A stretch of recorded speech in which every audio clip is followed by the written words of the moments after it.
We're going to start the DMAC now. Please turn your cell phone and pagers to the silent mode. And our presenter today is Dr. Diana Nunley. She is associate professor with the Department of Internal Medicine, and she's going to present on ambulatory care teaching. Thank you.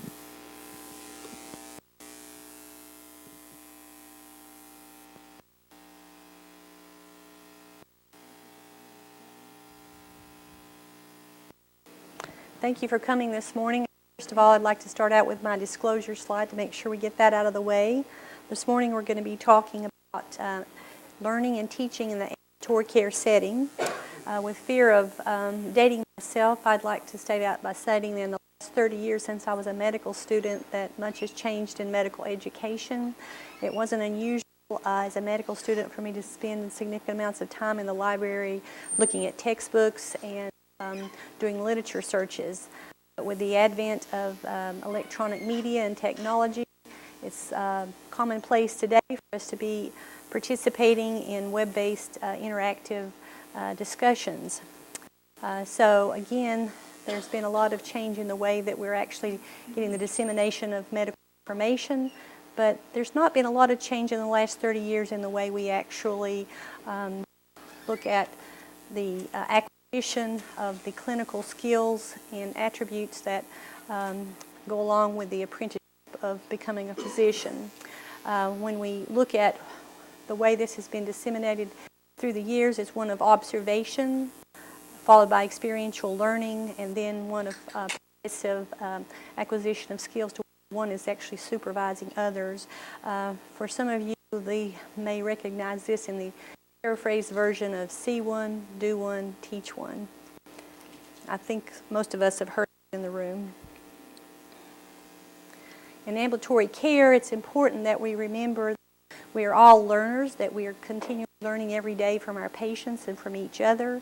It's also important to remember that we can all be teachers. We have personal styles of learning. Some of us are visual learners, where others may find that listening to didactic sessions is an easier way for us to retain information. It's also important to remember that we're going through a process where we're taking knowledge that we're acquiring and actually applying it to clinical situations for the goal of taking high quality care for our patients.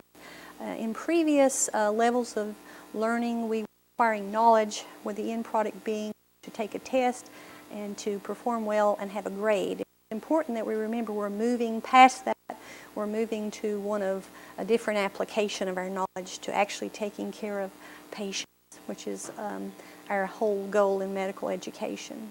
It's also important to remember that knowledge is transmitted through a system with graduated levels of responsibility, and that there's a trickle-down effect, the knowledge dissemination going from possibly researchers or attendings back to fellows, to residents, and then students. It's very important that we have a very close linked hierarchy there so that that transmission, that critical information is occurring effectively. And it requires that we have collegiality and that we actually approach things from a team-based approach in order for that dissemination of medical knowledge to occur efficiently. So what else has changed in the last 30 years? There's been pendulum moving back toward ambulatory care experience. AG&E is now requiring that we spend more time in ambulatory care. There's also an increasing emphasis on this because of the rising cost of inpatient care, coupled with the fact that we have an increasing aging population and that we're anticipating exorbitant increases in medical expenditures. Also, the improving technology is helping aid in the outpatient diagnosis. There's also improved convenience for the patient when we're performing things in the outpatient care setting. And also we can hope that we might reduce the complications associated with hospitalization by moving outside of the hospital to the office. The experiential learning model always usually involves case-based learning, and this should allow for concrete experience with a patient encounter. There should be ample opportunity for reflection on the experience that unfolds and for the formulation of concepts and generalizations about that experience and then subsequent testing of those concepts and generalizations into clinical situations and encounters. So this is the actual basis of case-based learning. Experiential learning, the teacher's roles are to plan the experience in a controlled setting with a selected patient to optimize the teaching, that we work to facilitate reflective observation of the learner, that we encourage conceptual thinking and inquiry by the learner, and that we promote feedback and testing of those insights and other experiences. The teacher also has a responsibility to make sure that we are overseeing the care of the trainee and that we are obligated to review their work. It's also our responsibility to maintain patient flow and make sure that patients are evaluated in a timely manner, and to ensure that the patients are satisfied with high quality care and that they feel that they have continuity of care as well. So that's not an easy thing to pull off all that at one time. And the constraints of trying to teach in the office or in the ambulatory setting is mainly one of limited time. We don't really have an opportunity for formal discussions. We have to review cases rather rapidly and focus very quickly on patients' well-being. We also need to make sure that we're diagnosing the patient's symptoms and signs and paying attention to what the very reason is the patient came to the office. We do address that. But at the same time, as teachers, we're simultaneously trying to determine the learner's level of knowledge and make sure that we're supplementing that or making any corrections about misconceptions and giving feedback. So this is a lot to be going on in a patient encounter, but again, this is what we're striving for in the ambulatory outpatient teachings. The model for office-based teaching usually involves one of planning, teaching, reflecting on how things went, and then doing further evaluation. In the preparation and planning stages, it's important that we determine the performance goals, that what we're expecting from our learners. This is usually centered around core competencies or milestones, and you'll see in one of your handouts I've actually given you something called General Internal Medicine Ambulatory Curriculum Continuity of Clinic. This actually has some of what our objectives are and goals in the ambulatory setting. So this is my way of sort of making sure that you know what the expectations are, either as a preceptor or a learner. It's important that we outline those responsibilities and expectations, and you usually do that in an orientation session. And I'm sure that most of you are oriented to the clinical setting either as a first year, or you may have had current orientations as second and third. But it's important that we pay attention during those orientation sessions, because there's a lot of information transmitted that's important for us to remember in the course of our work. It's also important that we look at how we're going to schedule patients, what the format's going to be, so that we try to enhance patient flow in the office.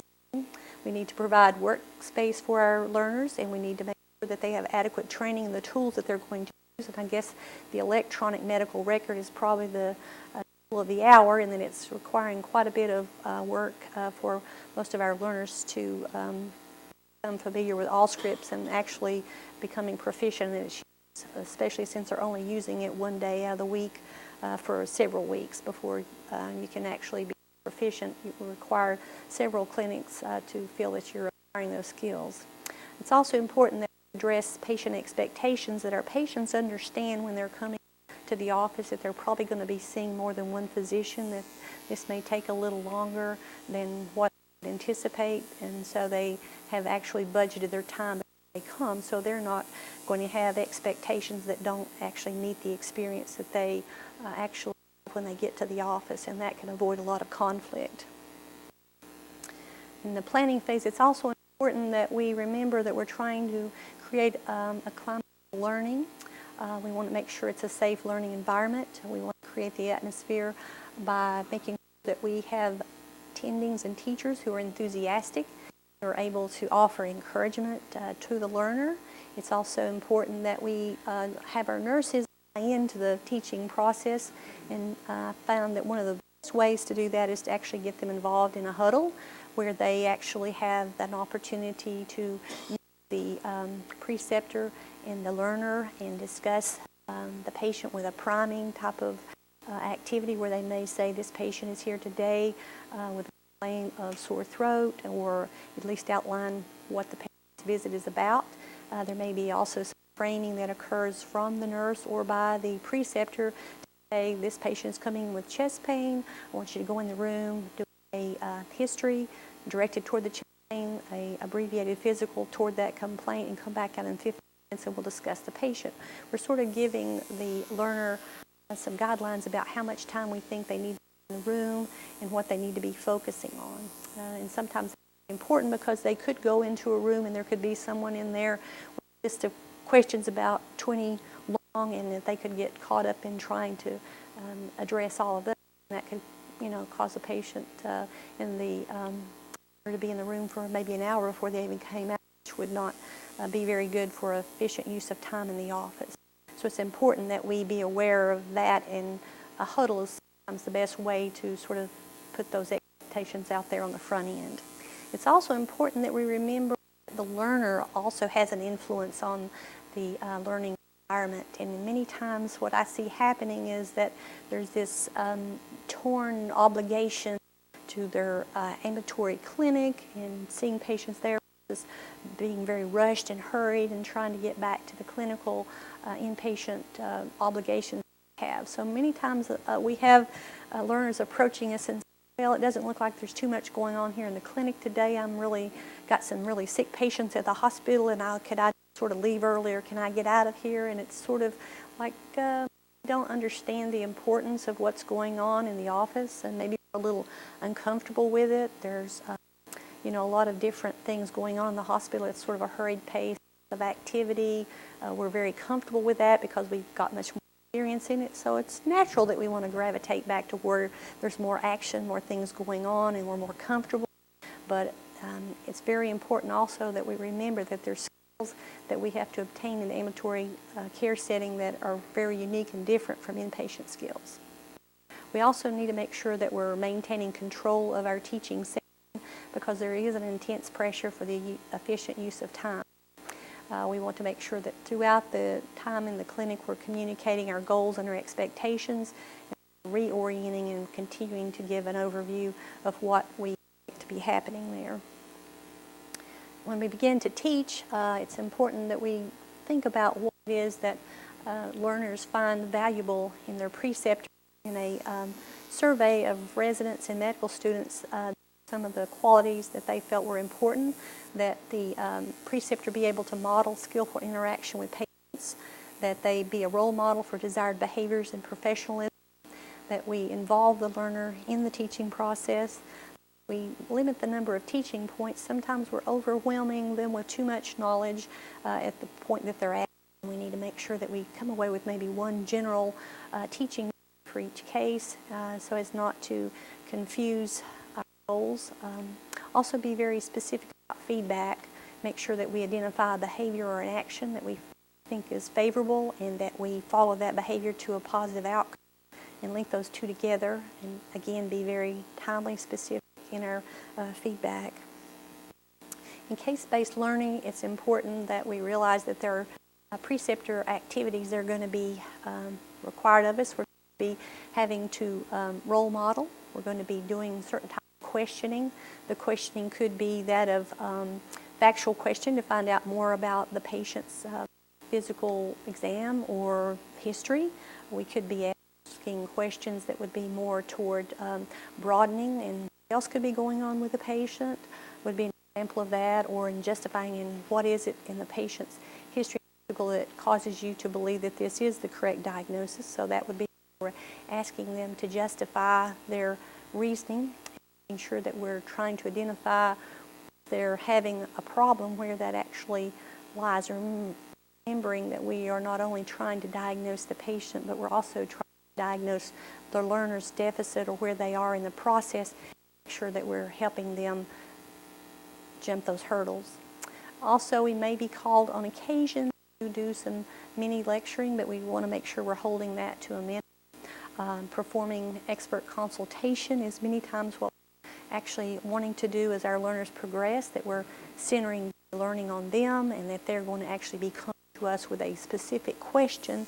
And those are very helpful, because many times that gives us a very good idea of where the learner actually is.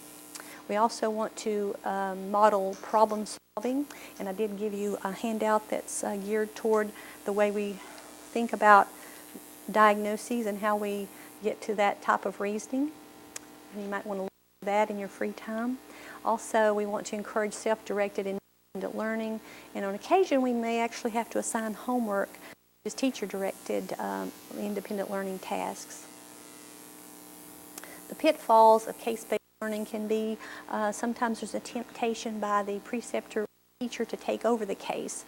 When doing a microskills-based teaching method, sometimes when we get to the point where we're asking the resident and what do we think is wrong with the patient, if they don't really come up with the diagnosis or the right answer, we may get a bit frustrated because we sort of already know what the diagnosis is and we feel the pressure of time, so we take off with the diagnosis and here's the way you treat it and here's what you need to do, and we sort of demote the learner to becoming a clerk or just carrying out the orders that we're giving to them. And it's important that we step back and we remember we're not only trying to diagnose the patient, but we're trying to help the learner in diagnosing where they are in the scheme of their learning, and that we step back and probe them a little bit more into their diagnostic reasoning and sort of help them out a little bit to make that progress. We may end up asking too many questions, which causes learner fatigue and actually takes the focus off of the learner and puts it more back on the teacher. We may not be allowing sufficient time when we ask a question for them to answer. They may be thinking, and it may not be that the answer is right on the tip of the tongue. We somewhat feel the pressure of time, and we may go ahead and answer the question for them. If we do that repeatedly, then the learner will decide that they're not really required to answer the question, that if they just wait long enough, the instructor or preceptor will answer it for them, and they didn't actually have to lay down their nickel or say anything. So it's important that we make sure that we take enough time to give them ample opportunity to grapple with the situation a little bit before we try to jump in and answer. So it's important that we give enough wait time. It's also important that we not jump into a lecturing situation. In the clinic setting, what we're trying to do is find out where the blanks are and fill those in, but we're not trying to go through the whole paragraph word by word. So we don't want to actually go into a huge lecture on a certain topic. We would rather find out where the learner is. Maybe they already know certain things and we don't need to really go back over that. So what we're trying to do is surgically pinpoint where the learner is and then fill in those blanks. By asking questions to pre-programmed answers, this means we may ask a question, do you think this could be a case of gastritis or this is a case of pulmonary embolus? And doing that, we've already suggested to the learner what the answer is. So it really wasn't a probing question. We may want to be careful about pushing our learner past his or her ability to make sure that we don't start talking about higher order prescribing of a medication for a certain indication. If the person doesn't even have the basics about that disease process and the indications we're talking about, then they're totally missing that and it's going over their head. So it's important that we know where our learner is and that we're actually gearing our discussion of the case toward that level of understanding. Also, it's important that we remember to give feedback, because if we don't give feedback, it's very hard for them to take away a learning point from that case. And sometimes it's hard to do because we feel the pressure of time, and sometimes if it's hard to bring out a general teaching point, we tend to sometimes give very specific points on that one case that can't really be extrapolated back toward other cases in general. So there's an art to being able to give that general idea or pearl in each case. In the precepting models we're going to look at, we're going to see microskills model, the Aunt Minnie model, modeling problem solving, online, 1-minute observation, the learner-centered precepting, and SNAPS model, which was developed at Case Western Reserve.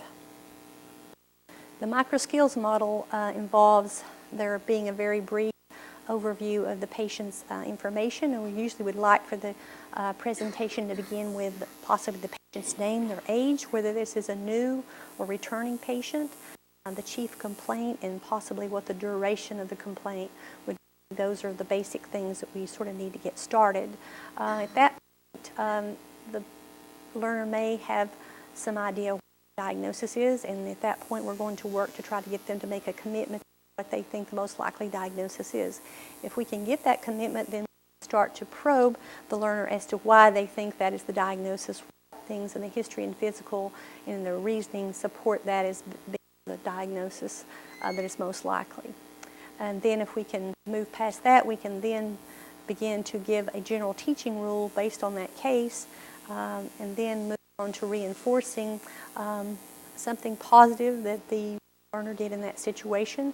It may be that they were very empathetic and caring, and the patient opened up and gave some additional history that was very helpful in making the diagnosis. So again, in a comment of that nature, we're identifying a very specific positive thing that the resident or the learner actually performed, and then we're following it to what the outcome was, that it caused the patient to open up and give additional history, very helpful in making the diagnosis. Or it may be that comments such as, well, it was very important that you identified early that these complaints were possibly related to medication side effects, and in recognizing that early, it allowed us to make a diagnosis and avoid a lot of expensive testing and other things might have occurred if we hadn't realized that early on.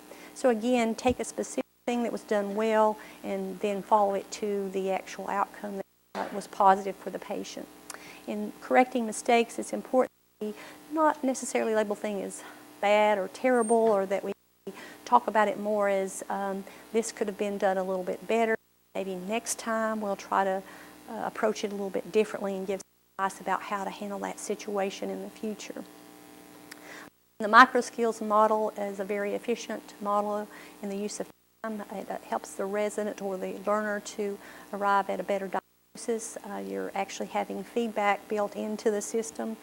It actually gives the preceptor or the teacher a lot of insight into where the learner is in their level of learning. So those are the positive things about the microskills model. The Aunt Minnie model, this has to do with pattern recognition. It's very common. This is the way we go about making diagnoses. But again, this is involving a situation which is usually a case that's very straightforward.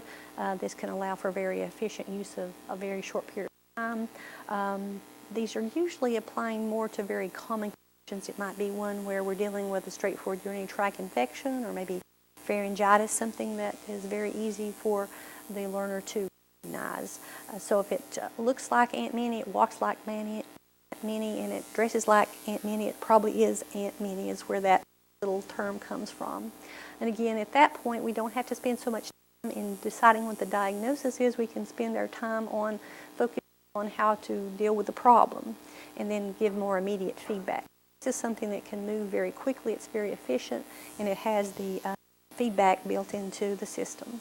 In modeling problem solving, this is usually something that we actually start doing when we find that we're short time and we're confronted with a very complex patient, sometimes one that is so complicated that it's a little bit outside the scope of that the learner is going to be able to come to terms with. So we might start, well, let's take this case and let's start thinking out loud, and we say this to the learner so they realize this is what's happening. Not really trying to take over their case, but we're needing to think out loud about the diagnostic reasoning process. So then we follow the microskills model. We start making verbal commitments to certain diagnoses, differentials, and we start going through the supporting and the other information that detracts from that in the history and the physical. We try to determine what other diagnostic tests and studies might be necessary to hone down on that diagnosis, or even to look at what might be possible treatment options. So again, at that point, the preceptor is taking over the reins of the case, but we're doing it in such a way that we're thinking out loud, we're talking as we go, and we're sort of talking them through the diagnostic reasoning process. And that sort of goes along with the handout that I gave you on diagnostic reasoning. And if you find that you can't come to a diagnosis, or you don't have a lot of certainty or commitment to that diagnosis, how you go from there to re-looking at the whole situation. So again, the thinking out loud process. This is usually applied to where a symptom is very much going to be in a broad-based differential. It might be something where we're having dyspnea on exertion or chest pain, where there could be a lot of possible things causing that.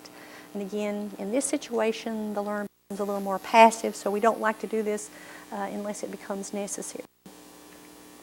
The 1-minute observation, this reminds me a lot of the Minnie CEX. In this, we're looking at one specific skill that we're wanting to observe. We're going to discuss that with the learner to say, well, today when I come in the room and you're in with Miss So-and-so, I'm going to be looking at your or observing your exam skills or your history taking skills, so they know up front sort of what we're going to be looking at. We sort of tell the patient ahead of time, this is the purpose of why I'm coming in the room in the middle of something, and I'm going to not say anything. I'm not really going to maybe interact with you, but I'm going to be watching them do this specific part of the exam. I'm going to leave the room, but I will be back later, so that they know what to expect. And then that brief observation, we do that with no interruption. We're not trying to talk with the patient or interrupt what we see the learner doing. We then leave the room and wait for the learner to finish up their task. We can do some other things while we're waiting on them. We have them come back out and we address that specific thing that we were observing and give them some immediate feedback. Again, this is a very nice thing for very small pictures that we're taking of different parts of that interaction. The feedback is on observed data, so we saw what was going on, and we can much better feel comfortable in giving feedback in that situation. It focuses on a very specific task that the learner is already aware that we're watching, and it's very adaptable to using the Minnie CEX in that situation as a tool to further give evaluation or feedback. The learner-centered model, this has to do with the learner initiating the interaction. It's focusing on the learner developing a question that they want to have answered by the preceptor or the teacher. So what happens is the learner looks at the case, they decide that this is where I'm stuck, this is where my problem is, this is where my question is, and they come out, they present the patient very quickly with what we've discussed with the age, new returning patient, chief complaint, duration of the illness, or where we think things started, and then this is what my question is. Then they would proceed to give some information with a history and physical, and then the preceptor would have their understanding of where the learner's needs are in that case, and then we can ask the consultant to answer their question, and then the learner can move to try to work on the diagnostic plan for the patient. Again, this gives the learner practice in formulating questions, and it also helps them to get a better idea of where they are stuck, what they need as well. So again, this is a very active role for the learner, and it's usually something we use in a little more advanced learners, so this is something that you can try more with your second, third year resident. It may not be very adaptable for a student or an intern. The SNAPS is, again, a very learner-centered approach developed at Case Western Reserve. There's a brief summarization of history and physical, a narrowing of the differential down to 2 or 3 possibilities very quickly, analyzing those possibilities, comparing and contrasting information, then probing at the preceptor, asking questions about where there's uncertainties or needing further clarification. It may be that they will come out and say, I have a 58-year-old lady here who has rheumatoid arthritis, and I was wondering if it's at the point where she should be started on some immunosuppressive therapy. It may be that this is the type of question that the learner would come with, and again, that gives you a very good idea of where their understanding of that case is by the question that they pose to the preceptor. Again, planning management for the medical issue is the next part, and then they would go away selecting a case-based related issue that they're going to take and do some self-directed learning in. So they give themselves an assignment for later to look up on that specific case. Again, starting out your case presentation with the name of the patient, possibly the age, whether they're a new patient to the practice or whether they're returning or whether they may belong to one of the other physicians in the group. This is all important information. Giving the chief complaint, duration of that complaint should be the very basic first amount of information that we're giving to the preceptor. An example of a case that we have in the office would be a 43-year-old female patient of Dr. X returning with a complaint of dyspnea on exertion, mild lightheadedness, and a few days of vague nausea and loose stool. The interest, she also has a schizoaffective disorder and she's on Seroquel. At that point in the case presentation, after listening to the history and the physical, it was apparent that the resident wasn't really able to come down to a specific diagnosis, or really wasn't anything very obvious on the physical exam or in the history that was leading us in any direction. So we're really looking at a rather young person who doesn't have a lot of chronic medical problems with these complaints, which she admits to being rather new in onset, only the last few days. Not really much to go on there. So at that point, how best to proceed? Again, we can talk with the resident about the findings in physical, but we're almost getting into a point where we're going to have to do some problem solving, some talking out loud to try to get at the diagnosis for this patient. So if the resident's unable to commit to a diagnosis, then this would be microskills or the Aunt Minnie models, something that we couldn't use well. So we might actually have to be role model problem solving in this situation, thinking out loud. If you have an advanced user, you may be able to go through the snaps, but again, if they're not able to come to a differential diagnosis or a one diagnosis, that makes it very difficult to proceed forward. On further review, it was noted that the patient, in reviewing the physical exam parameters, vital signs, the patient was actually tachycardic at 123, was a regular tachycardia.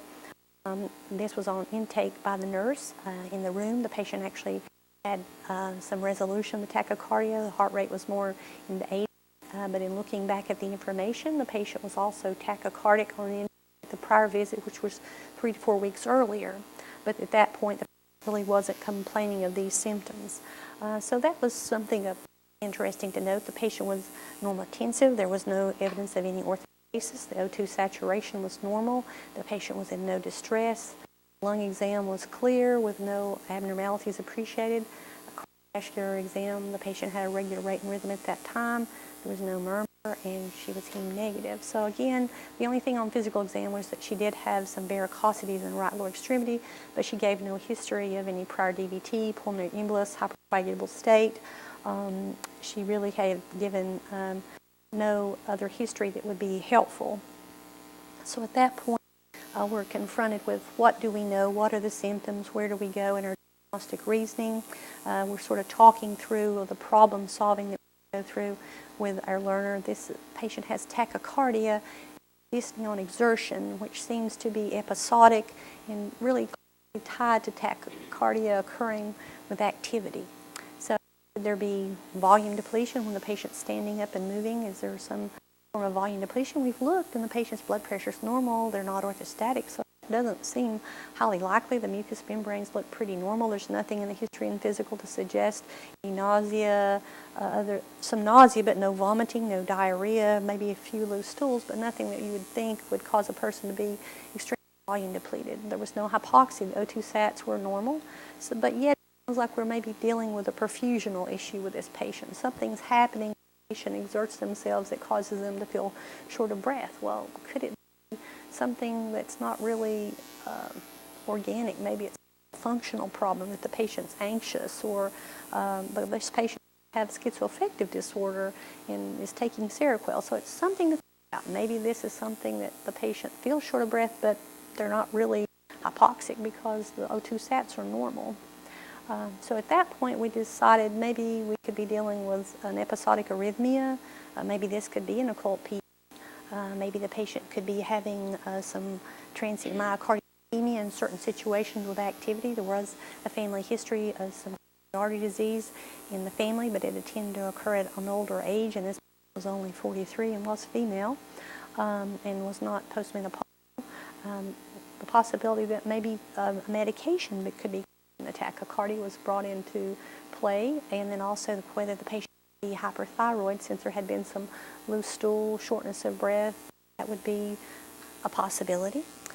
So we decided to obtain an EKG. We found the patient to be in a normal rhythm at 82 at rest. There was no changes of ischemia or anything there to suggest a pattern for embolus, and the QTC was normal, and we make a point of that because the patient Seroquel, so it was important that we look at that as well.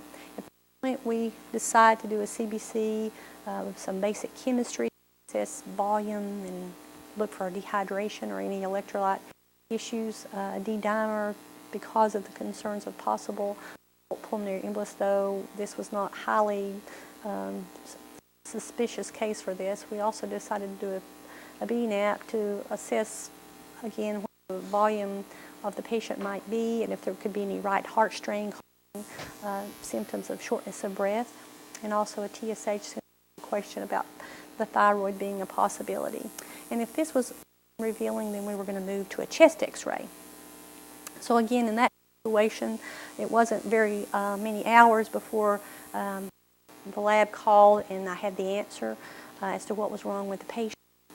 And again, the general rule that we would take away from this is acute symptoms or the acute onset of symptoms does not always exclude a chronic process. It's important to remember that in our bodies we have physiologic reserve in our organ system. So many times something can be going on for a period of time and the patient may be asymptomatic and suddenly they begin having symptoms, and to us it appears that something and the bottom drops out suddenly, but it doesn't necessarily mean that this is an acute problem. It could be a chronic presentation or an acute presentation of a chronic disease. So that would be what I would say would be the take-home message from this case. What actually we found out when we had the lab call us was that the lady's hemoglobin was 6. She was profoundly iron deficient, and she'd had a hemoglobin and hematocrit checked in the office 3 months before, which was normally at 13. But in reviewing some detailed information present in the record that she had been having some menorrhagia for a number of years and had probably become progressively iron deficient, presenting with progressive anemia. So again, this is a type of case that's a little complex for the beginning learner, and this sort of gives you an idea of how you can use these different models to teach in the office setting situations. Did everyone already figure out what was wrong with the patient? Okay, feedback, it's important that we're brief, that we make sure we comment on a specific action or behavior and that we associate it or link it with an outcome as we talked about earlier. It's important that we view with the learner their own performance. It's very enlightening sometimes that the learner has a very good appreciation of where they are, what they're struggling with, so it's important as an instructor or a teacher that we ask them where they are and what they're struggling with. And after we've taken that into consideration, then we can provide some of our own observations and give some examples of things that we have noted. We can also make sure that we're setting the expectation there that feedback is going to occur on a regular basis so that the person's not really sure what's happening. And it's also important that we label it as feedback because many times they don't perceive that this is what is actually happening, so we need to label. Getting ready to give you some feedback on this case.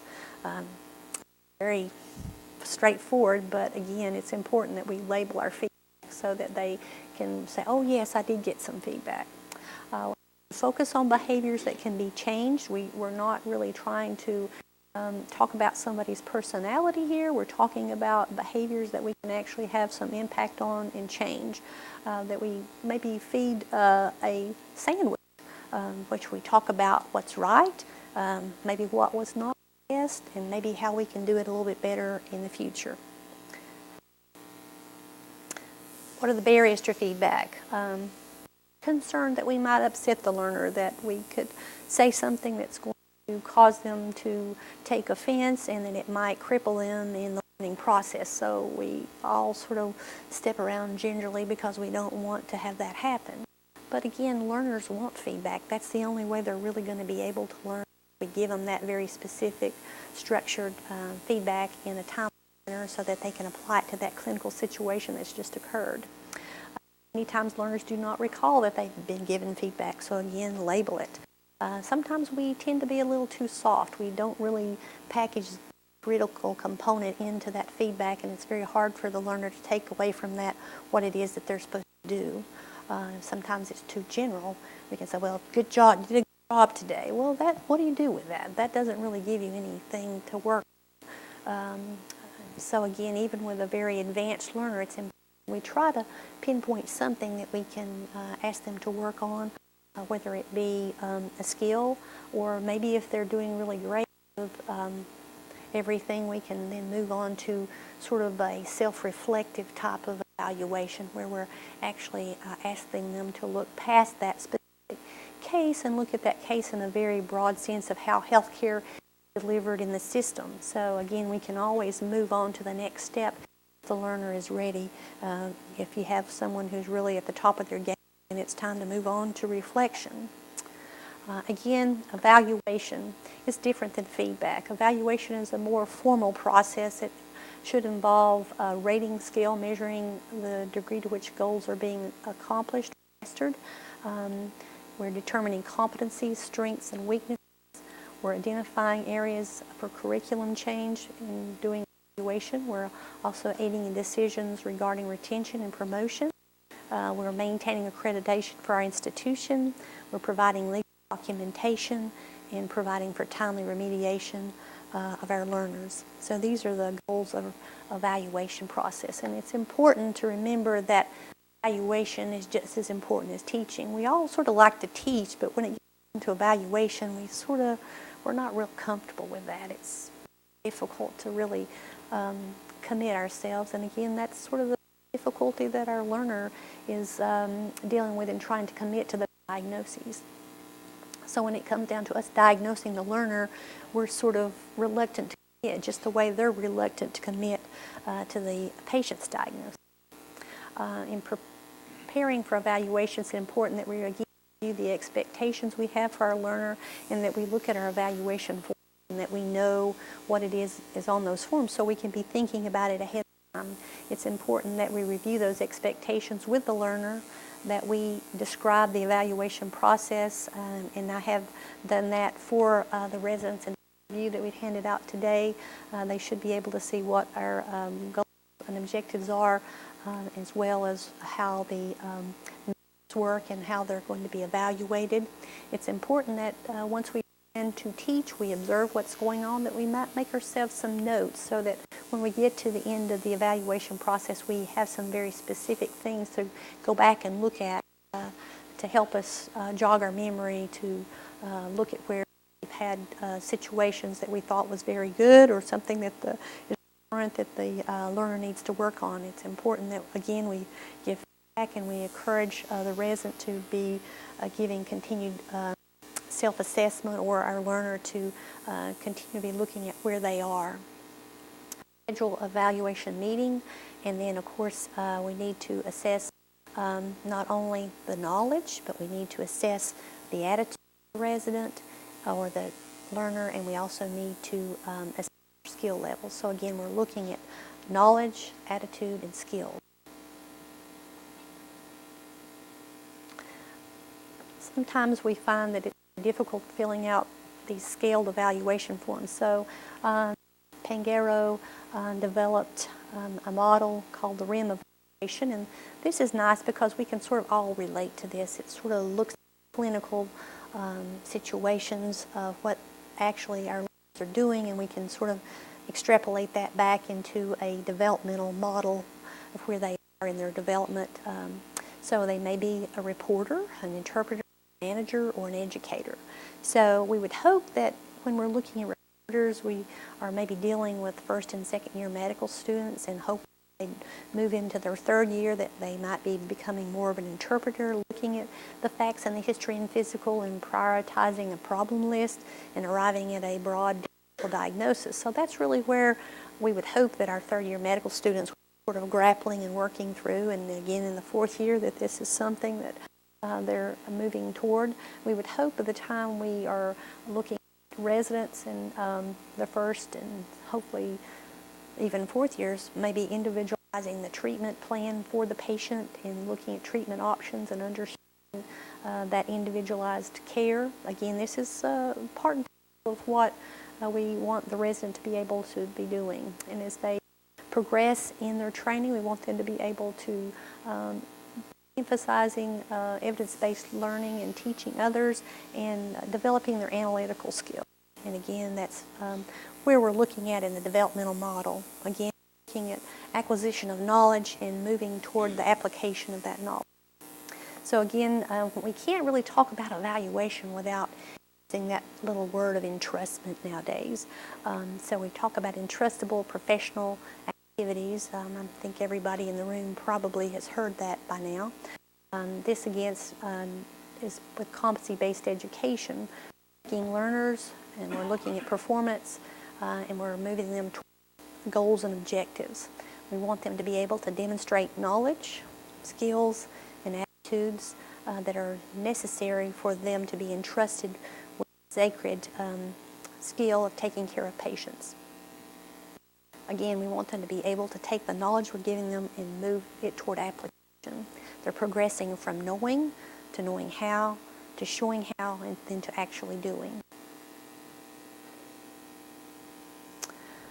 360 evaluations. We do have that here. What we're actually calling the 360 many times is the quarterly evaluation from the preceptor in a mini CEX along with a nurse and patient assessment. But in our 360 evaluation, what we're really looking at are direct observations of the learner that we're having in the clinic, looking at how well they're doing in documentation of the electronic medical record, how well they're handling their task list and the assignments that they have on their patients between office visits, how they're presenting their patients in the office, how they're responding to the probing type of questions that we're asking, and how they're doing with their homework assignments. The homework assignments that for the ambulatory curriculum involve the ambulatory curriculum and the Yale or D2L. I would ask, let's see, intern in the room. Someone raised their hand to. Anybody want to answer a question from the intern level? No? Okay. Anybody know what any of the subjects are on Yale curriculum this week, if their level of training? PGY 1, 2, or 3?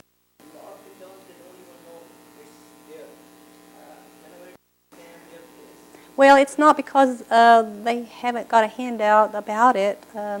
Again, we have something in the office, a notebook that has the schedule there and actually has all the modules printed out, but we have given them access to D2L, and I myself have talked with my residents and many residents on the sports side about D2L, the importance of going on there and reviewing this curriculum in a timely manner, hopefully making this a weekly type of thing so that you're feeding yourself very small bites along the way and that you're trying to cram in a humongous smorgasbord of food there at the very end to sort of cram for a test, because again, we're not wanting to cram for a test, we're wanting to prepare ourselves to take care of patients. That's what this is all about. It's important that we know what our homework is and that we be doing it on a regular basis. So when I asked the question, do you know what your topic is for the week, I would have hoped that I would have had at least someone in the audience who knew what their module was about this week and had already maybe started looking at it or preparing for their homework. But again, if not, then it's important that before you leave here today that you understand what your homework is and that you be working on it. It's also important that we remember that in our interactions with office staff that they'll be evaluating us, that there will be comments and ratings of the patients, and that we will also be looking at your own assessment of yourself and where you are in your learning. It's important when we look at evaluation tools that we look to see if they're reliable and if they're valid in the situation that we're using them in. Are they feasible? Are they something that we can use? Is it going to fit into the context of what we're working on? What are the time requirements for that tool? Is there bias built into that? Sometimes there are actually errors in the use in that we may have preconceived notions about the learner, and we shouldn't really let that sort of enter into our objective assessment. We'd be bringing subjective information in that we've heard or that type of thing if we can help it. Also that we sometimes get into this thing called restriction of range and just go down and mark sort of 5s and 6s all the way down. Well, my goodness, a person can be 5 or 6 on everything, every milestone. There has to be some variation there. So when we see that type of evaluation filled out with a number all the way down, that's really makes us feel that maybe there wasn't really a lot of soul searching about really what was going on there in that evaluation. So that, for those of us who are doing evaluations, it's important that we be aware of restriction range and try not to do that. And also that we sometimes might be rating non-performance attitudes, that we are picking up on things that might be going on, but we sort of rate it in a category on the evaluation that it doesn't belong. So it might be that it's an attitude, but we're rating it as something that has to do with cognitive knowledge, so that we're tainting the water, so to speak. So it's very important that we look at that one specific area and evaluate that area and not have a contamination of other attitudes or areas where the person's not doing well to taint that other area. Does that make sense? Does everybody understand what I'm talking about there? Okay. And lastly, these are some references. There's a very good text here put out by the ACP teaching in our office. I use a lot of this in preparation for this lecture, so if anyone's interested in any of this, that is a very good reference, and Dr. Tracy was good enough to lend that to me. All residents can log into CSMC, so using your number, everybody should have account on CSMC. At the end, we'd like to open up for any questions, and if anyone has any specific questions after the lecture that they want to address with me, I'll be outside and you can come and speak with me. If there's something you need to know about the curriculum or what the evaluation process is or how to access any of the information that we've talked about. Yes?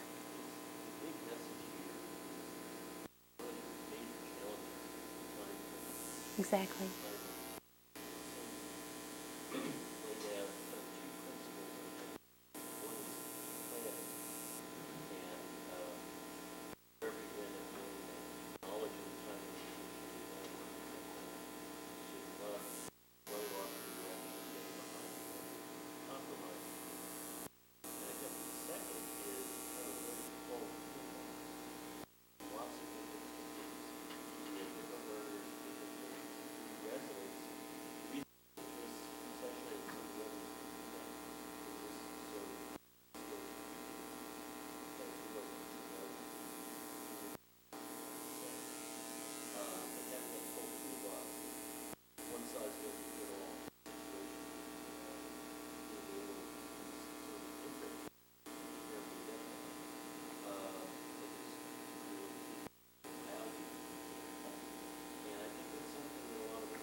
Again, it's important to remember that we are all learners every day in our clinical practice and that we all have the opportunity to be teachers.